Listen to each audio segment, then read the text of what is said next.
Alright, Bran Alive, welcome to the stream. Thank you for the follow. I appreciate it. Now for our Chaos High Elf faction, which I didn't even change here. So red, we'll put Chaos because we haven't seen them yet today. And then on the other side, we'll put Norsca. So we haven't seen them too much today.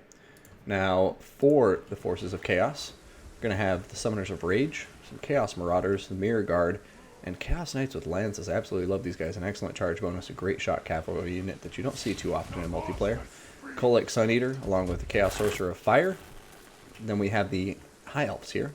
Alariel the Radiant, 2 Nobles on Chariots, Phoenix Guard for days, looks like 3 of them. And that should round out this force. Now, aside from that, for the Greenskins and Norskins, we've got ourselves some Forest Goblin Spider Riders up front, and some Night Goblin Squig Hoppers. Both of them have poison. The Squigs do have armor piercing and bonus versus infantry though. Now, coming over here, we're going to see a front line that will consist of Savage Orcs, 8 Peak Loonies, and 2 more Savage Orcs for a total of 4.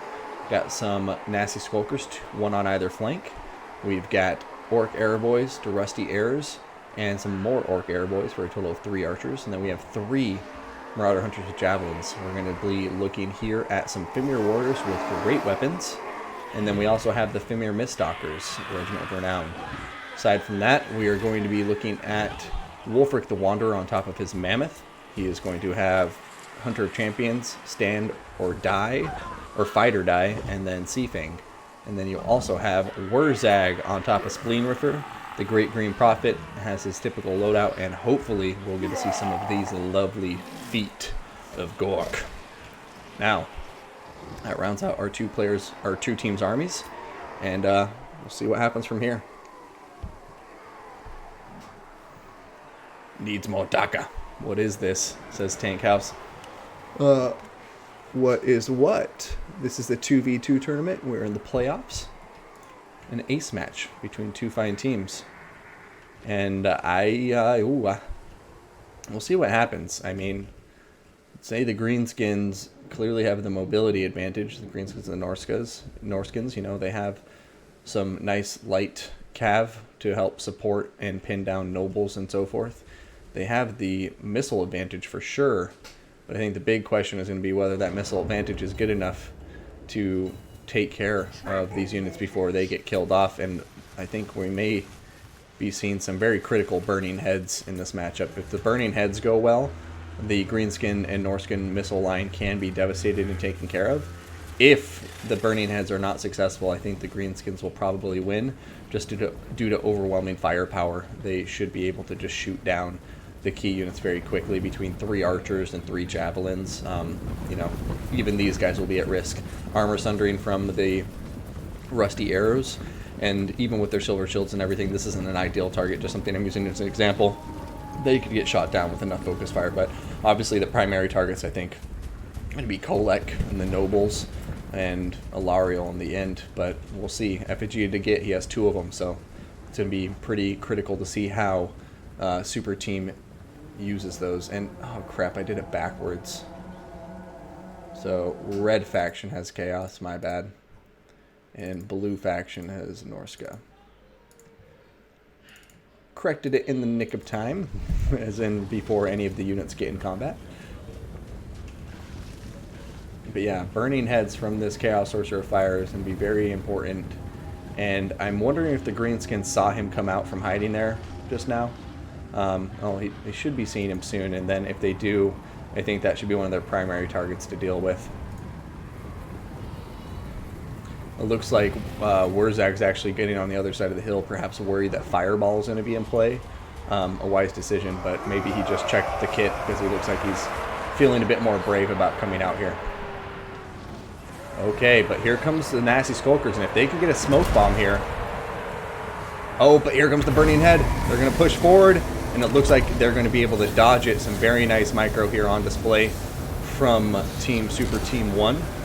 And in comes some Earthblood action, but a Foot of Gore coming down, and it's actually going to miss it. Not going to get on top of the Summoners of Rage or the Chaos Knights, so an unfortunate little miss there.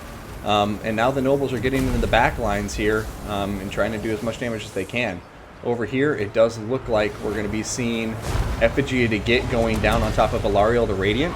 And Wurzag is actually just taking a pounding to her because Wurzag does magical damage. And that actually is going to help him quite a lot. A Sea Fang going through here. And oh, I'm so sad I missed that. But you can see the aftermath of what it did to the Mirror Guard. Absolutely devastating stuff. And Alariel is popping down a Star of Averlorn. Looks like she's going to be sitting in it as a way to protect herself and heal up Kolek and her. But now she's running out of it because Wulfric the Wanderer was coming in. But Wulfric just got into a very, very bad situation. He needs to get out of there. And it looks like he's caught the message and he's going to start pulling back right now. A Burning Head going through, and once again, that Burning Head not doing too much. Not sure what the intended target was going to be, but Wulfric is taking a pounding, guys. Over here, here comes something. Oh, a Chain Lightning from the Summoner's Rage on top of the Orc Airboys. And it just looks like the Norsca and Greenskin army is like not holding together right now. The Nobles doing some really good stuff. But there goes a nice smoke bomb. It looks like it... Nope, it didn't catch Kolek. I thought it did for some reason. But here comes a Foot of Gork, and that's going to be a devastating Foot of Gork. Just, oh man, deleting so much health. The Phoenix Guard can still get hit because it didn't really kill too many models, or healed, I mean, so it looks like it may be not the biggest deal in the end. But now the archers are starting to push forward. They have the Fimir Mistdockers over here holding down the fort. Kolek is chasing down Wurzag. Wurzag needs to get the hell out of there, and it looks like he's getting hit in the rear by the Chaos Sorcerer of Fire. He's running away. Kolek is chasing after him. And Wurzag, if he goes down, I think the rest of this army is just going to fall apart. So we'll see what happens. But right now, the Chaos Knights with Lance is getting a lot of great value. Wulfric the Wanderer very low on health. And now Wurzag in very precarious situations. I mean, it looks like luckily he was able to pull back through the safety of some of the Savage Orcs. And now Kolek Sun Eater is going to start eating some arrows to the face. But I have to say, the High Elves and the Chaos forces are looking pretty strong right here. Summoner's Rage are still around. A Sea Fang is going to be getting cast here. Where did it go?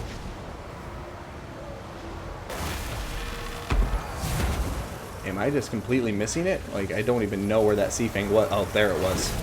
Damn. Yeah, I completely missed it, so my apologies for that, chat. My eyes failed me.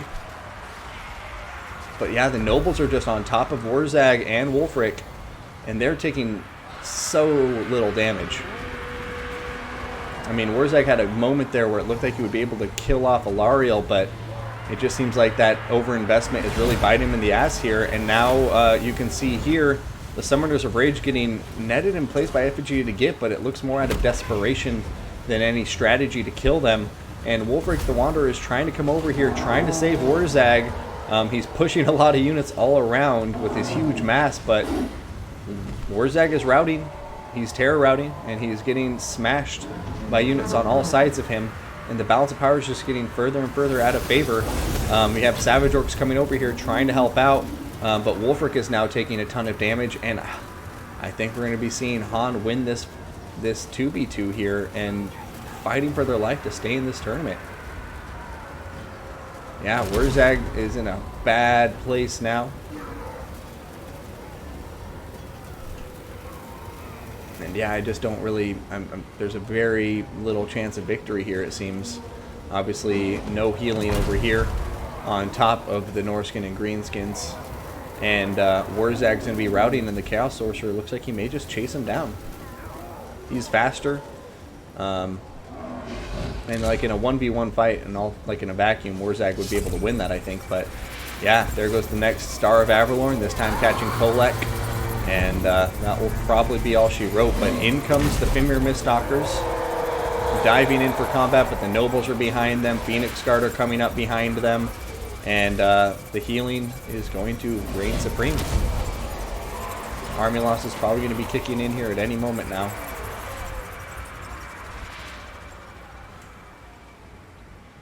Yeah, very well played. I mean, the archers are firing away into Kolek, but the Chaos Knights are about to shut them down. And that's going to be a GG.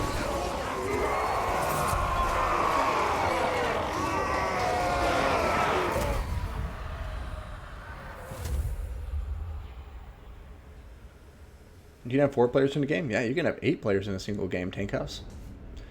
Well, right now, there's only 3 teams that can qualify left.